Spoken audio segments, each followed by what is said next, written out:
एक दिन, अभी कुछ दिनों पुरानी ही बात है, मेरे लेफ्ट हैंड में पेन हुआ। अब डर तो लगता ही है इंसान को, हम लोग की थोड़ी सी लाइफस्टाइल भी खराब रहती है। तो एक दिन मेरे लेफ्ट हैंड में कस के पेन होने लगा, शोल्डर में हुआ, फिर आते आते यहाँ पे पेन आ गया, फिर मेरे चेस्ट में हैवीनेस होने लगी। ठीक है, मैंने माता श्री को तो बताया नहीं, क्योंकि वो तो फिर बहुत डर जाती ना, वो रोना धोना घर में चालू हो जाता है ना। दोस्तों को भी नहीं बताया, वरना वो कफन अफन का इंतजाम कर लेते, प्लस पेपर्स अलग से ले आते, ये कार किसको देगा, ये फ़ोन किसको देगा, भाई जाते जाते तो भला करके जा।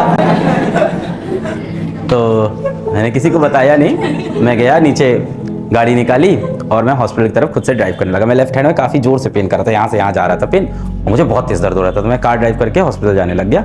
घर के पास में हॉस्पिटल था, थोड़े बहुत पैसे कमा लिए तो अच्छे हॉस्पिटल चले गए। एक बढ़िया हॉस्पिटल था, जो होते हैं बढ़िया मल्टी बिल्डिंग वाले, वहाँ हॉस्पिटल गया और खुद ही से गया, ड्राइवर और कुछ नहीं। मैंने कहा कि अंतिम समय अपने साथ बिताऊंगा अकेले में, किसी को नहीं बताया मैंने, माँ बाप भाई बहन दोस्त यार बीवी, किसी को नहीं। अपनी गाड़ी निकाली और चल दिया। और पूरे रास्ते में सोच रहा था मेरी कौन सी इच्छाएं रह गई है। And was at those 30 minutes मुझे समझ में आया मेरे लिए क्या इंपॉर्टेंट है। उन 30 मिनट में मेरे को सिर्फ ये लग रहा था कि मैं फिजिक्स वाला किसको चलाने को दूंगा यहाँ से, who will handle this after me, मेरे बाद कौन चलाएगा इसको, मेरी रिस्पॉन्सिबिलिटी कौन हैंडल करेगा। नहीं, वो डेफिनेटली नहीं, उनका अपना जीवन है। कैसे किस बेसिस पे, ऐसे मत लेना डिसीजन जिंदगी में, कह रहा बीवी, ऐसे थोड़ी होता है। दिल और दिमाग में डिफरेंस रखिए थोड़ा, है ना, ऐसे मत फिसलिएगा, ऐसे फैसले नहीं लेते।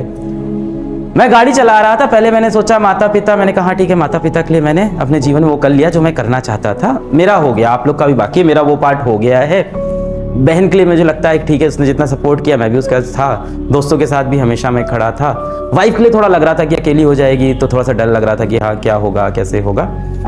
पर सबसे बड़ा कंसर्न आया मुझे, मेरे दिमाग में सिर्फ यही चल रहा था कि अगर मुझे कुछ हो गया तो यहाँ से फिजिक्स वाला का क्या होगा, ऐप का क्या होगा, कहीं मेरे पास कोई प्राइस तो नहीं बढ़ा देगा यार कोर्सेज की ऑनलाइन भी, ऐसा तो नहीं होगा बच्चों से ज़्यादा पैसा लेना स्टार्ट किया, ऐसा तो नहीं कि पूरा इसको डिस्टर्ब कर देंगे, ऐसा तो नहीं है बाकी टेक प्लेयर आएंगे।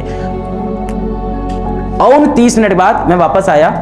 खैर मैं हॉस्पिटल गया तो वहाँ सबसे पहले मैं इमरजेंसी वार्ड के अंदर घुसा और मैं गया तो वो पर्चा कटवाते हैं ना, तो मैं उनके पास गया कि दिखाना है क्या, पेशेंट कहाँ है, मैंने कहा मैं, क्या है दिक्कत क्या, मैंने कहा हार्ट अटैक आ चुका है बहुत कस के। यार प्रॉब्लम क्या है, हमने कहा थोड़ा सा लेफ्ट हैंड में दर्द, कह रहे गलत सो गए होगे रात में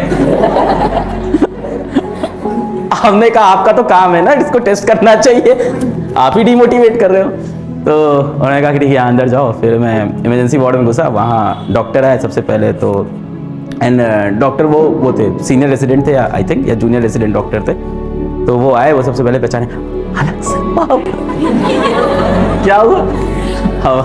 तो हमने कहा कि सर मेरे लेफ्ट हैंड में बहुत तेज यहाँ से यहाँ पेन कर रहा है, थोड़ा चेस्ट में हैवीनेस लग रहा है सर, एक सेल्फी। हमने कहा अभी नहीं भाई, तेरा एक ही तो काम था जीवन बचाना, वो तो कर ले।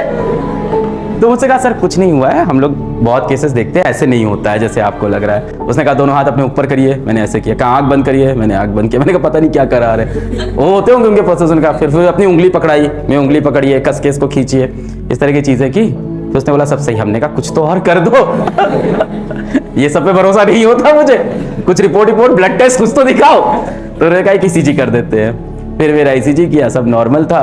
उन्होंने फिर वही बोला कि गलत सो गए थे आप रात में बाहर काउंटर वाला बंदा सही था, उसको डॉक्टरी पता थी। और जब मैं वापस आया, मैंने वापस आते ही फिर हमारे चीफ स्ट्रेटजी ऑफिसर है मिश्रा जी, उनको मैंने कॉल लगाई। मैंने कहा यार मुझे एक ही चीज़ है, मेरी विल क्रिएट करनी है अब आज, क्योंकि मुझे इस चीज़ का डर लगा है।